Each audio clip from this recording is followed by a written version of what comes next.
Welcome back to Sapphics. Today, we're diving into our top 10 lesbian movies you can stream right now on Mubi. If you're looking for some fire queer women stories, real talk, we've got you covered with the best lesbian movies currently streaming on Mubi. We've got everything from classic romances to indie gems, so there's definitely something for everyone. We hope you enjoy the following ranking. Let us know your favorite in the comments and make sure to subscribe so you never miss a good movie again. Number 10. Tru Love. Ever smoked pot, Alice? You know she's a lesbian. Yes. A young lesbian. Yes. And you are neither. Tru Love, directed by Kate Johnston and Shauna McDonald. So picture this. Tru's living her best commitment-free life when she crosses paths with Alice, this sweet older woman who's basically being ignored by her workaholic daughter. What starts as an unexpected friendship turns into something way deeper than either of them saw coming. Here's what makes this one special. It's not your typical romance. We're watching two women from completely different generations navigate love, loss, and figuring out who they really are. Alice is rediscovering herself after losing her husband, while Tru's learning that maybe running from connection isn't the answer. The chemistry between them feels genuine. The story moves at this really natural pace, and honestly, it's just refreshing to see a love story that doesn't follow the usual playbook. If you're into character-driven romances with actual heart, this one's worth your time. Are you drunk? No, I am intoxicated with life. It is none of your business. It is my business. You are my mother. Start acting like It it. is my life. Stay the fuck away from my mother. Sur le rebord de ma fenêtre. Number 9. The Duke of Burgundy. Directed by Peter Strickland. So here's a film that looks like a 70s European art film, but plays out like nothing you've seen before. We follow two women in this strange, isolated world where one studies Lepidoptera, butterflies and moths, and their relationship becomes this intense psychological game. What starts as a power dynamic you think you understand slowly reveals itself to be way more complicated. Who's really in control here? The person giving orders or the one orchestrating everything from below? Strickland crafts this gorgeous, unsettling atmosphere with incredible attention to detail. The sound design alone will mess with your head. It's erotic, it's suffocating, and honestly, it's one of the most unique relationship studies you'll find. Not for everyone, but absolutely worth the watch. You're late. Sorry. May I go to the toilet? No. But I think it's better that you stay by my feet and continue doing what I asked you to do. Number 8. The Girl King. Directed by Mika Kaurismäki. A 6-year-old becomes Queen of Sweden and grows up to be one of history's most fascinating rebels. The Girl King tells the story of Kristina, a ruler who refused to play by anyone's rules. She's brilliant, she's bold, and she's got zero patience for the old guard trying to keep Sweden stuck in the past. Kristina is drawn to Countess Ebba Sparre, her lady-in-waiting, sparking a deep emotional and romantic bond. Their relationship challenges the strict religious and social rules of 17th century Sweden. Majesty, my fiancée, Comtesse Ebba Sparre. Your Majesty.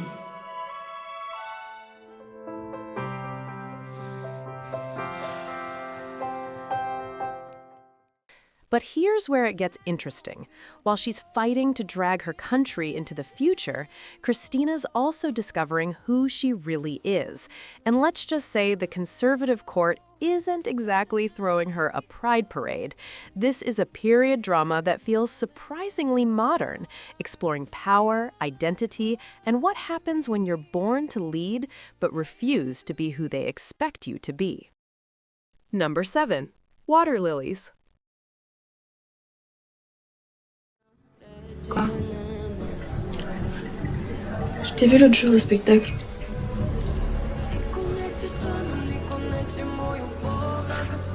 C'était très beau. Ah ouais? Beau comment? Viens là.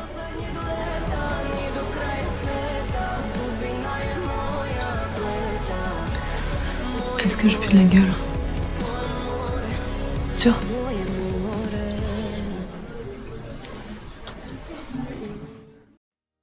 This French coming-of-age gem hits different. It's summer, there's a pool, and 3 teenage girls are about to have their lives tangled up in the messiest way possible. Marie's obsessed with synchronized swimmer Florian, who seems untouchable. Meanwhile, Anne's caught up in her own feelings, watching it all unfold from the sidelines. What makes this film so raw is how it captures that specific teenage intensity, when every glance feels like it means everything, and desire is this confusing, overwhelming thing you can't quite name yet. Siama doesn't sugarcoat it or make it pretty. She just shows you what it's like to want someone who wants someone else. It's quiet, it's intimate, and it's painfully honest about figuring out who you are and who you love. Bah, qu'est-ce que t'as? Je voudrais te demander un truc. Bah, viens. Viens, Marie.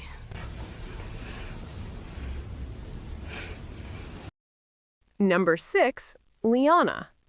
Directed by John Sayles. So picture this. You're living the American dream, husband, kids, white picket fence, and then boom, everything you thought you knew about yourself gets flipped upside down.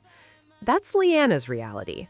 She's coasting through a comfortable but kinda hollow marriage when she meets this college professor who completely changes the game. What starts as friendship becomes something way more intense, and suddenly Lianna's confronting feelings she's buried for years. This 1983 indie gem doesn't sugarcoat anything. It's raw, honest, and ahead of its time in how it handles identity and self-discovery. Sayles crafted something deeply personal here, a story about finding the courage to live authentically, even when it means your whole world has to change. Virginia and I would slip under the covers together in the bottom bunk, my bunk. And we'd cuddle and whisper. And Virginia would show me how they did it. And it was like playing at first. Virginia calling out the lifeguard's name. Then we'd start to get excited. And I'd pretend Virginia had breasts. I haven't thought about that in really a long time.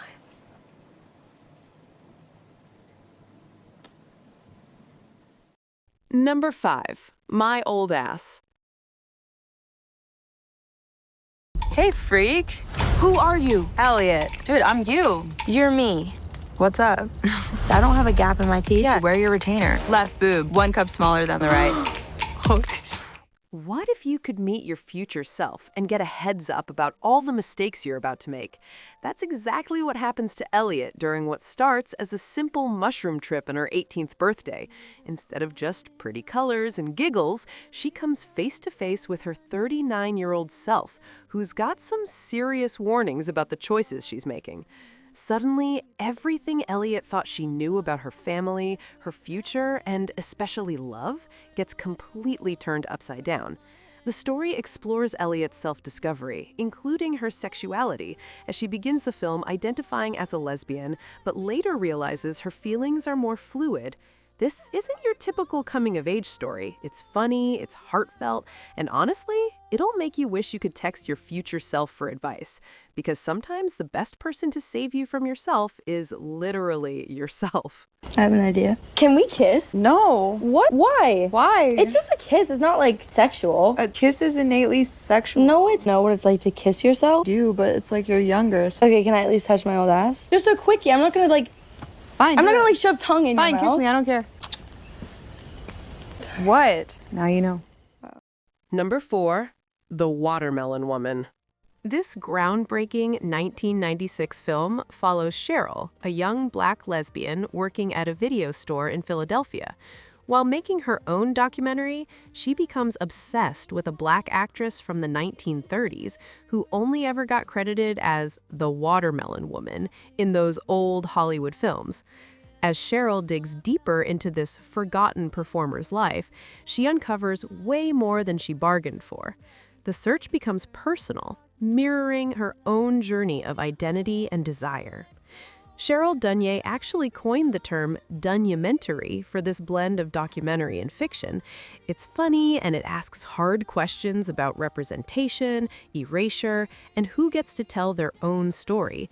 A landmark of new queer cinema that still hits today. Number 3, The Bitter Tears of Petra von Kant. Ich kann doch nichts dafür, dass ich dich liebe. Bin ich gemein, ich sag die Wahrheit, Petra. Lüg mich an. Bitte lüg mich an. This is what obsession looks like when it's stripped down to its raw, uncomfortable truth. Is a German psychological drama, Fassbinder locks us in an apartment with fashion designer Petra von Kant as she spirals into an all-consuming romance with a younger woman named Karen. There's no escape from these ornate rooms, no relief from the psychological warfare playing out in every glance and power move. What makes this so brutal is how Fassbinder turns love into a cage. The entire film unfolds in essentially one location, making you feel every bit of Petra's desperation as the relationship twists from infatuation to control to total emotional collapse. It's theatrical, it's claustrophobic, and it doesn't look away from how ugly desire can get when it's tangled up with ego and need. Number 2, The Girl with the Needle. The Girl with the Needle, directed by Magnus von Horn, is a black and white movie set in Copenhagen, 1919. The war's over, but survival's just beginning. Our main character loses her job, finds out she's pregnant, and has nowhere to turn. That's when she meets Dagmar, this woman running a secret adoption agency from the shadows. At first, it feels like salvation. A real connection forms between them. Someone who gets it, who helps desperate mothers find a way out. But then she discovers what's really happening behind closed doors and everything falls apart. This is a haunting period drama that doesn't hold back. It's dark, it's raw, and it'll stick with you long after the credits roll. Based on a true story that's as disturbing as it is unforgettable. Based on a real Danish woman named Dagmar Overby, who was a serial killer.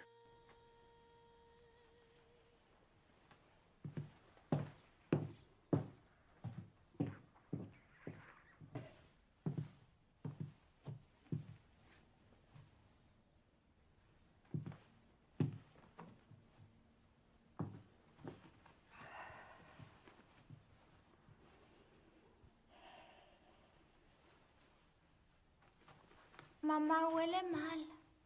Pues vamos a bañarnos. Number 1, All About My Mother. All About My Mother, 1999, directed by Pedro Almodovar. This film is absolutely wild, and I mean that in the best way possible.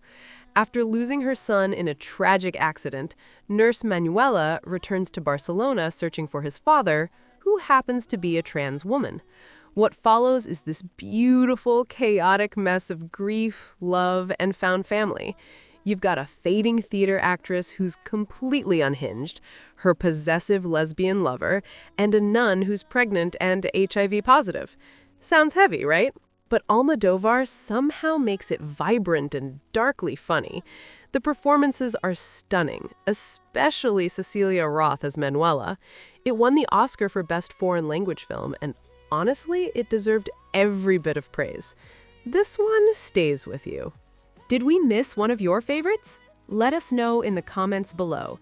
Don't forget to like, subscribe, and hit that notification bell to be notified of new content. Thanks for watching.